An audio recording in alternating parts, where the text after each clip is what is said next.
ये है दिल्ली क्राइम मोर्चा news network. दर्शकों नमस्कार, जय हिंद। आप देख रहे हैं दिल्ली क्राइम मोर्चा। दर्शकों, हमारे समाज के अंदर एक कहावत है, निजाम बदलता है तो व्यवस्थाएं भी बदलती हैं। ठीक ऐसा ही दिल्ली के अंदर इन दिनों हो रहा है, विशेषकर दिल्ली पुलिस के अंदर। दिल्ली पुलिस के जब से नए नवेले कमिश्नर शशि भूषण कुमार सिंह ने पदभार संभाला है, उसके बाद लगातार जिस तरह की उनको लेकर चर्चाएं थी कि वो पुलिस व्यवस्था में सुधार रखने के काबिल माने जाते हैं, वो पुलिस और लोगों के बीच में सामंजस्य रखने के काबिल माने जाते हैं, उनको इस चीज के लिए महारत हासिल है। उन्होंने देश के कई राज्यों में जाकर पुलिस व्यवस्थाओं में चेंजेस किए हैं, पुलिस व्यवस्थाओं में एक नया कीर्तिमान और वहां पर गठित किया है। तो यही चीजें इन दिनों दिल्ली के अंदर हो रही हैं।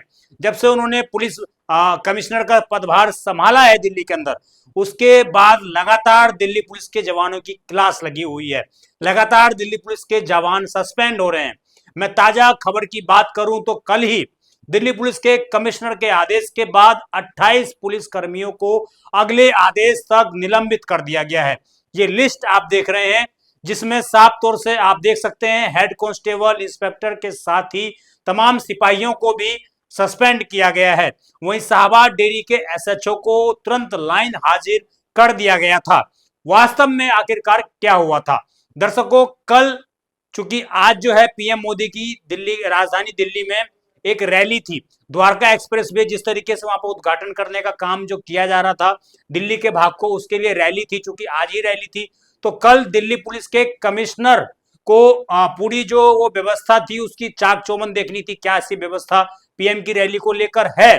तो कमिश्नर ने आउटर दिल्ली को एक मैसेज भेजा कि वो रोहिणी सेक्टर 37 में जो पीएम मोदी की रैली होगी, वहां पर जो हेलीपैड बना है उस व्यवस्था को देखने के लिए जाएंगे, वहां पर उसका निरीक्षण करेंगे, क्या पुलिस व्यवस्था सही है, कानून व्यवस्था की क्या स्थिति है। उसके बाद इस तरह की चीजें जो है वहां पर करनी थी। परंतु पुलिस कमिश्नर गलती सबसे पहले जो है हेलीपैड जाने की बजाय वो रोहिणी में ही स्थित जो इस्कॉन मंदिर है वहां पहुंच गए। चूंकि जन्माष्टमी भी थी और वो भी व्यवस्था देखनी थी, और शायद पुलिस कमिश्नर को इस्कॉन में भगवान कृष्ण के दर्शन भी करने हो, तो वो सीधा वहां पर गए। तो वहां पर उन्होंने देखा कि जो वीआईपी गेट था उसके बजाय पुलिस कमिश्नर की गाड़ी को दूसरे गेट पर रोक दिया गया, यानी जहां पर आम जन लोग आने जाने का काम कर रहे थे। वहां पर पुलिस कमिश्नर ने देखा कि वहां एक भी पुलिस कर्मी ड्यूटी के मौके पर तैनात नहीं है, जिनकी ड्यूटी लगी हुई थी उन गेटों पर, वो वहां पर अभी तक पहुंचे ही नहीं थे। और व्यवस्थाएं बिल्कुल चरमराई हुई थी, लोग एक दूसरे के ऊपर जो है कैसे अंदर जा रहे थे, बाहर आ रहे थे, कोई भी व्यवस्था पुलिस के द्वारा वहां पर नहीं की हुई थी। इसको देखते ही पुलिस कमिश्नर आग बबूला हुए और उन्होंने तुरंत एक्शन लेते हुए 28 पुलिस कर्मियों के सस्पेंशन का ऑर्डर निकाल दिया। इसमें इंस्पेक्टर भी शामिल है। बात यह भी सामने आ रही थी कि एसएचओ को भी सस्पेंड कर दिया जाएगा, परंतु उनको लाइन हाजिर कर दिया गया है और उनसे पूछा गया है कि आखिरकार इस तरह की लापरवाही क्यों बरती गई है। हम आपको बता दें, जब से बीके सिंह जी ने कार्यभार संभाला है उसके बाद लगातार दिल्ली पुलिस में जो सिपाही हैं उनके दिन काफी बुरे चल रहे हैं। और 3 साल से लगातार जिस तरीके से दिल्ली के अंदर कानून व्यवस्था थी, कोई पूछने वाला नहीं उनको किस तरह आप ड्यूटी दे रहे हो, क्या आपकी व्यवस्थाएं हैं, क्या आपकी फॉर्मेलिटीज हैं, कोई दिल्ली पुलिस से पूछने वाला नहीं था। ये वास्तविकता है, ये सच्चाई है, क्योंकि हमने ग्राउंड स्तर पर उतर के देखा है कि किस तरह से दिल्ली के अंदर कहीं भी चाकूबाजी हो जाती है, कहीं भी गोलियां चल जाती हैं। और उसके लिए जब आप संबंधित आयु अधिकारी से बात करेंगे तो वो इस लहजे में बात करेगा जैसे मानिए उसकी कोई रिस्पॉन्सिबिलिटी है ही नहीं, वो कुछ जानता ही नहीं है, गोलियां मानो पटाखे की तरह चल रही हो दिल्ली के अंदर। ये व्यवस्थाएं थी। और पिछले 3 साल से 2015 में, इससे पहले 2015 में 28 से 30 पुलिस कर्मियों को सस्पेंड किया गया था, जिसमें विजिलेंस ने जो है वो कंप्लेन की थी, उसके बाद इन पुलिस कर्मियों को सस्पेंड किया गया था। और अब ठीक अगस्त के महीने में ही अभी लाल किले में डमी बम न पकड़ने के कारण 7 पुलिसकर्मियों को निलंबित किया गया था। वहीं एक पुलिसकर्मी को निलंबित किया गया था, गिरफ्तार भी किया गया था, चूंकि सीबीआई की रेड मारी गई थी। वहीं एक पुलिसकर्मी को अभी कुछ समय पहले 1 करोड़ रुपए की रिश्वत मांगते हुए गिरफ्तार किया गया था।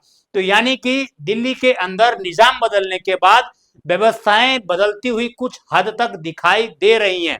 और जिस तरीके से दिल्ली पुलिस कमिश्नर ने कल इन 28 पुलिस कर्मियों को सस्पेंड किया, उसके बाद एक पूरे पुलिस महकमे में एक संदेश साफ तौर से चला गया कि अगर आपने तनिक भी लापरवाही बरती, तनिक भी ड्यूटी में तालमेल, किसी भी तरह की आपने लापरवाही बरती, तो तुरंत उसका खामियाजा जो है आपको भुगतना पड़ेगा।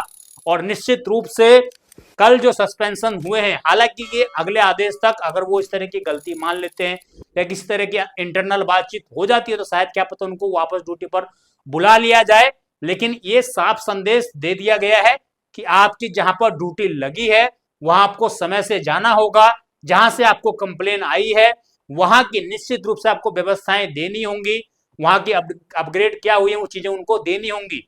और अगर आप नहीं देते हैं तो आपको सावधान हो जाने की आवश्यकता है, क्योंकि अब Delhi police commissioner full action mode में दिखाई देते हुए नजर आ रहे हैं। और पिछले एक महीने के अंदर ही अगर 30 से 35 पुलिसकर्मी सस्पेंड हो जाए तो निश्चित रूप से ये व्यवस्थाओं पर भी और कहीं ना कहीं किस तरह से पुलिस कर्मियों की जो मेंटेलिटी हो गई है कि जी हमारा क्या होता, हमारा क्या होगा, हमारे ऊपर तो सरकारी वजन है, सरकारी वर्दी है, हमारा तो कुछ नहीं होने वाला है, ये जो मेंटेलिटी है वो कहीं ना कहीं से चेंज होगी। और उनको भी एहसास होगा कि वो जो काम कर रहे हैं उनको थोड़ा और मेहनत से और ईमानदारी से करने की आवश्यकता है, जिससे कि दिल्ली की जो लगभग 2 करोड़ से अधिक जनसंख्या उन पर विश्वास करती है, वो विश्वास पुनः दिल्ली पुलिस के ऊपर कायम हो सके। दर्शकों, इस खबर पर आपकी जो भी राय है कमेंट अवश्य करिएगा। और दिल्ली वालों के लिए भी अच्छी खबर है कि उनको एक ऐसा कमिश्नर मिला है जो कुछ हद तक लोगों की समस्याओं पर, व्यवस्थाओं पर ध्यान देने का काम कर रहे हैं। आप देखते रहें दिल्ली क्राइम मोर्चा। मैं विजय ठाकुर, धन्यवाद।